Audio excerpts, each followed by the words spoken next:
My name is Detective Pierce. There are places in this world that swallow laughter and spit it back as echoes, places that make even joy sound wrong. I have walked through deserts where the sand hid bones, through mansions where the curtains bled, through forests where the trees whispered in voices not their own. But I have never grown used to the silence that falls when children disappear. The letter reached me in the middle of a rainstorm, written in a hurried hand, ink smudged by trembling fingers. It came from the director of a summer camp, tucked away in the woods far from the city. Children have gone missing. Strange things happen at night. The staff hear voices they cannot place. Please come. We can't go to the police. They won't understand. The name of the camp struck something faint in me, Camp Ashwood. I remembered hearing it once before, in an old case file, buried under reports of a fire decades ago. A fire that had taken lives. A fire that some claimed never truly went out. I arrived on a bus that seemed far too old for its route, paint peeling, windows rattling as though it were alive. The driver didn't speak. He only glanced at me in the mirror, his eyes small and dull, and muttered as the wheels crunched over gravel. You shouldn't have come. Not here. The camp revealed itself between the trees, rows of wooden cabins, a dining hall with a crooked roof, a playground where the swings creaked though the wind was still. Children were gathered near a fire pit, their laughter strained, eyes darting to the shadows of the tree line as though afraid of something just beyond sight. The director, Miss Kelsey, met me at the entrance. She was pale, lips pressed tight as though to keep words from spilling out. Her handshake was cold. Detective Pierce, she said softly. You came. Inside her office, she showed me a wall lined with drawings made by the children. At first glance, they were the usual: smiling suns, crooked houses, stick-figure friends. But beneath them lay darker things. Scribbles of tall, faceless figures standing at the edge of the forest. Black smears where eyes should have been. Children drawn without mouths. They've been vanishing, she whispered, her voice breaking. 3 of them. Vanished in the night. No footprints. No sounds. Just gone. As night fell, the camp changed. The trees groaned as though shifting closer. The cabins seemed to lean inward, their windows reflecting not candlelight but something deeper, something moving.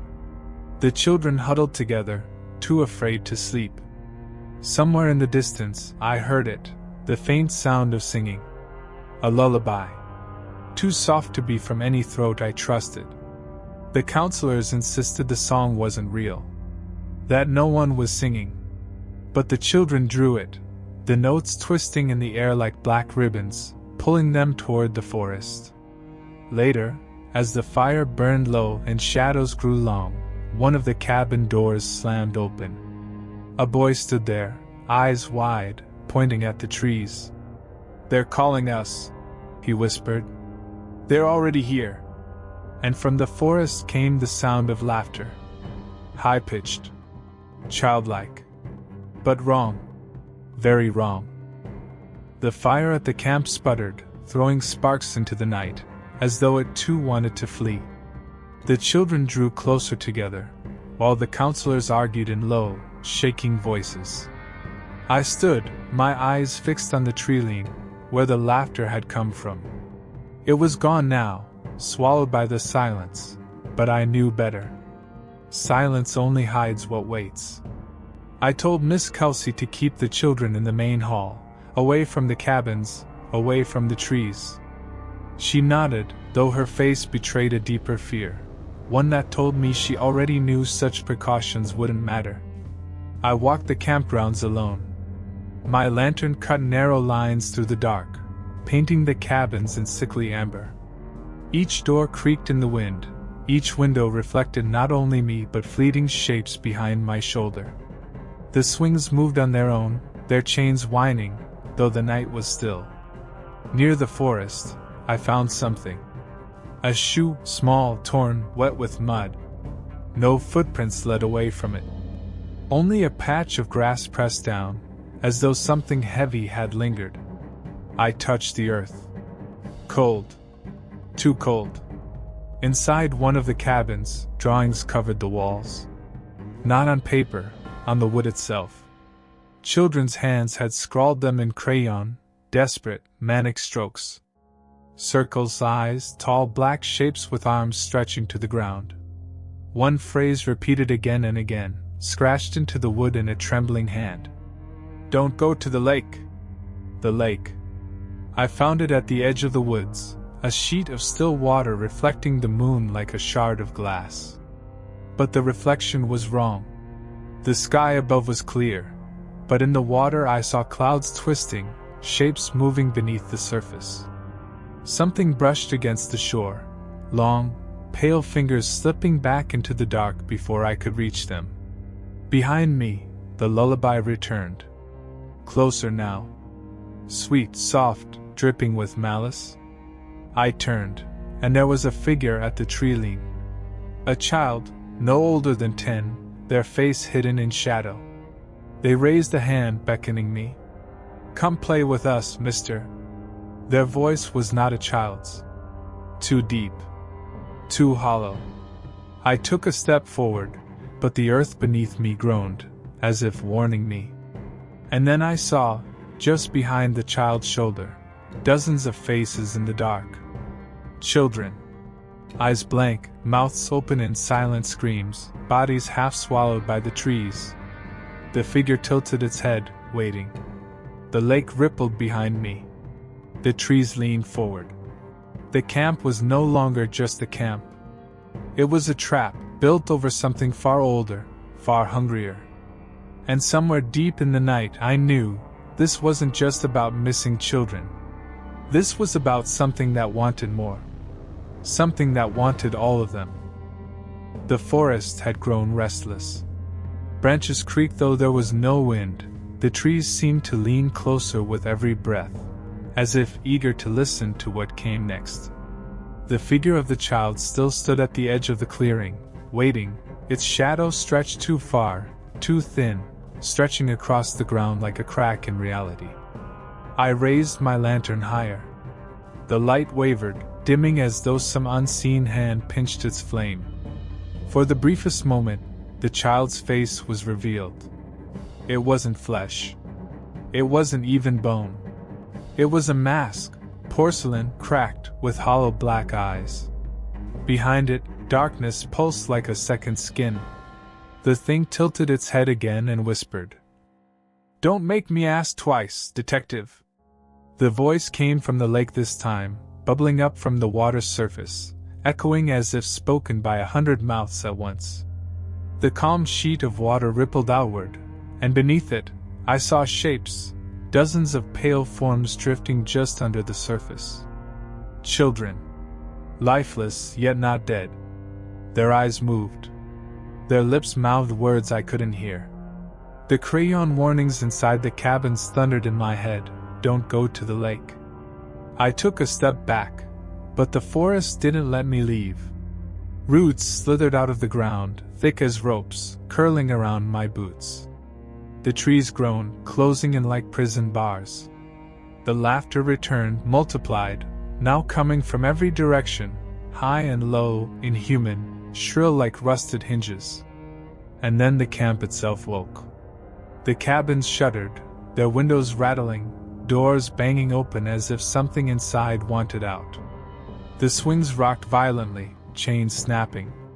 The bonfire at the camp center flared with unnatural light, green, sickly, burning without fuel. From within its flames, I saw faces form and vanish, screaming silently. The children who had been in the hall began to sing. Not out of joy, out of compulsion. Their voices joined in a broken lullaby, old and cracked, the kind you'd find in a music box long buried. Their eyes rolled back, their bodies swaying. Counselors tried to shake them, but every time they touched a child, their own hands blistered as if dipped in acid. I forced my way to the lake, ripping free from the roots with a knife I carried. Each cud released not sap, but thick black ichor that hissed when it touched the earth. The ground beneath me pulsed, alive, hungry. At the lake's edge, the porcelain child waited. Behind it, the water churned, and a figure began to rise. Not one, but many, dozens of children's faces fused together, their bodies melted into a single writhing mass, all held by a towering shape that had no name. Its limbs were long enough to touch the treetops, its body draped in something that moved like water yet clung like flesh. And from its countless mouths came one name, over and over again. Pierce. It knew me. It had been waiting. The porcelain mask cracked and fell away from the false child, shattering on the ground. Beneath it was nothing but a hole, an endless void where a face should be. From that void came a sound so wrong, so impossibly deep, it rattled my ribs and nearly brought me to my knees. The lake boiled. The earth split. The children's song grew louder, faster, frenzied. I realized then, the camp wasn't cursed. It wasn't haunted. It was a feeding ground. The laughter, the drawings, the missing children, it was all part of the ritual. This entity thrived on innocence, devouring it in waves, and tonight it was hungry again. And I had been brought here not to save them, but to take my place in the ritual. The void-faced child stretched out its hand. The towering shape behind it leaned closer, eyes, if they were eyes, fixing on me with unbearable weight. The night was alive. The camp was dying. The thing beneath the lake was rising. And my only choice was whether to run, or to face what no man was meant to face. The lake was no longer water. It was a mouth. It swallowed the moonlight, drank the sound, and exhaled a stench of rot and iron. The towering figure that loomed above me bent lower, closer, its many mouths murmuring my name in rhythms that didn't belong to this world. Pierce. I steadied my breathing, though my pulse hammered like a war drum. Every instinct screamed at me to run, but there was nowhere left to go. The forest had sealed itself. The cabins were collapsing in on themselves, windows splintering, doors twisting into grotesque shapes. The ground was alive with veins of black ichor that pulsed like arteries, and they led here, to the lake, to the thing. The children still sang, their voices fractured, their eyes rolled white. One boy, no older than 10, clutched a crayon in his rigid hand and scratched on the ground over and over, even though there was no surface left to draw on, just soil and bone. His scrawls spelled only one phrase, smeared in blood-red wax.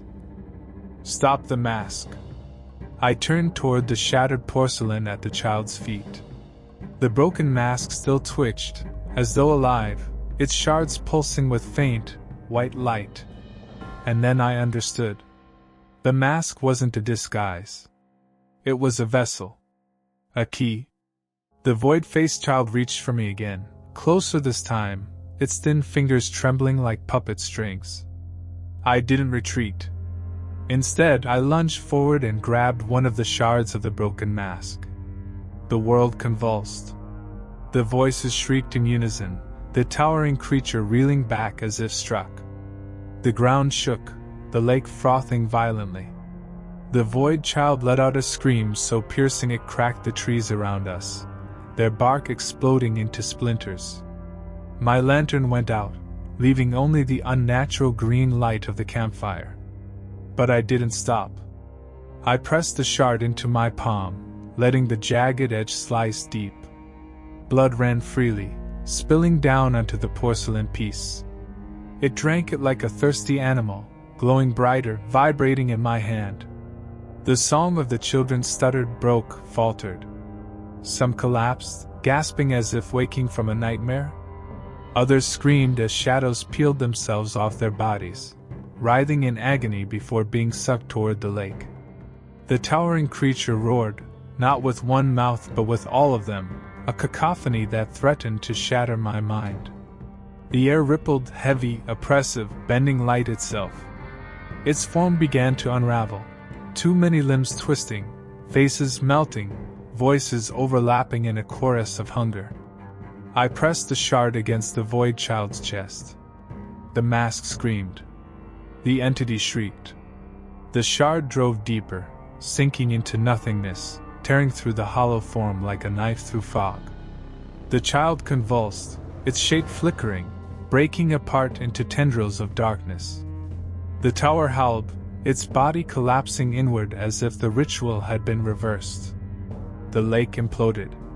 Water rushed upward in a great column, pulling the mass of shadows, faces, and limbs back into the depths. The campfire went out in a final hiss, plunging everything into blackness. The forest groaned and fell silent. And then, quiet. I staggered back, my vision blurred. The porcelain shard crumbled into dust in my hand, scattering in the cold night air. My palms still bled, but the ground no longer pulsed. The roots that had tried to bind me were dead wood now, brittle and lifeless. Around me, children coughed, sobbing, running into the arms of the few surviving counselors. Some looked broken, haunted beyond repair. Others simply collapsed, too weak to stand. The cabins were husks, the playground a twisted skeleton of rust and chain. But the silence was real. The laughter was gone. I stared at the black lake, now still again, its surface reflecting only the faint stars above. But I knew better. That thing wasn't dead. It had been pushed back, sealed away for now. The porcelain mask had been the conduit, and breaking it had interrupted the cycle. It wouldn't last forever. And it knew my name. As dawn bled across the horizon, I gathered what survivors I could, leading them through the ruined forest. None of them looked back at the camp, and I didn't either.